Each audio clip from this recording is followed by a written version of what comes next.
দেখুন বন্ধুগণ, আমার ধনেপাতা গাছ বৌমা লাগিয়েছে। একটা থার্মোকলের বাস্কেট পেয়েছিলাম, ওইটার মধ্যে ধনেপাতা। আমার বৌমার খুব শখ গাছপালা লাগানোর।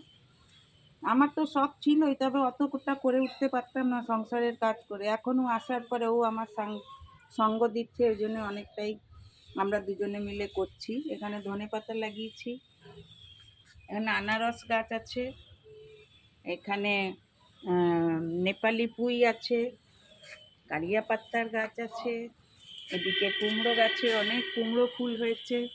এই দেখুন কুমড়ো ফুল হয়েছে, এই যে কুমড়ো ফুল দেখতে পাচ্ছেন আপনারা, ডেলি 2-3টে করে কুমড়ো ফুল হয়।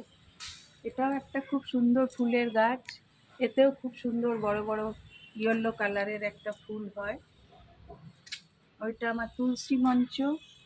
তুলসী মঞ্চটা তো নাতি হওয়ার জন্য কিছুদিন জল দেওয়া হয়নি। এদিকে আমার বিষ্ণু ভগবানের কলা গাছ, ওটাও প্রায় শুকিয়ে যাচ্ছে, তাতেও জল দেওয়া হচ্ছে না। এদিকে গোলাপ গাছ আছে, শীতকালে সব গাছ একদম পাতা ঝরে যাচ্ছে, কোনো ফুল হচ্ছে না। গোলাপ গাছটা তো খুব ফুল হতো, কোথাও কোথাও একটা দুটো কড়ি দেখা যাচ্ছে। খুব সুন্দর গোলাপ গাছটা। এদিকে আমার লেবু গাছটা তো আমি কেটে দিয়েছিলাম, এটাতেও লেবু হয়। আর এইটা আমার কলকে ফুলের গাছ, কলকে ফুলের গাছটাতেও একটা দুটো ফুল হয়। এটা আমার টগর ফুলের গাছ। শীতকাল আসলে গাছগুলো একদম নষ্ট হয়ে যায়, গরমকাল বর্ষাকালে খুব সুন্দর থাকে। ওইদিকে জবা গাছটা আমি কেটে দিয়েছি, এখন আবার নতুন পাতা বেরোচ্ছে। এইদিকেও মনসা গাছ, মনসা গাছটা তো অনেক কেটে দিয়েছিলাম ছেলের বিয়ের সময় পুরো, কিন্তু আবার দেখছি ঝাড় হয়ে বেরিয়েছে। এদিকেও সব প্লাস্টিকের ব্যাগ কিনে কিনে আমার বৌমা সব গাছ লাগিয়েছে। দেখুন ধনেপাতা আছে, এগুলোতে ওইখানে লেবু আছে, লেবু গাছ, অ্যালোভেরা, মানে টমেটো গাছ দেখুন খুব সুন্দর হয়েছে টমেটো গাছগুলো। দুটোতে টমেটো গাছ লাগানো আছে।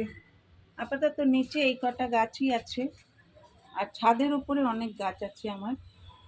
কোনো একদিন ছাদের উপরের গাছগুলো নিয়ে আপনাদের ব্লগ বানিয়ে দেখাবো।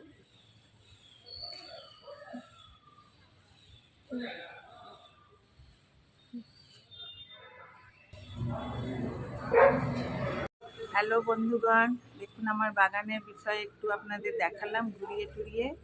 আপনাদের যদি ভালো লাগে, আমার বাগানটা খুব বেশি তো করতে পারিনি, কেননা পাও ভাঙলো, তারপরে নাতি হলো, অনেক রকম ঝামেলা ঝঞ্ঝাট গেল।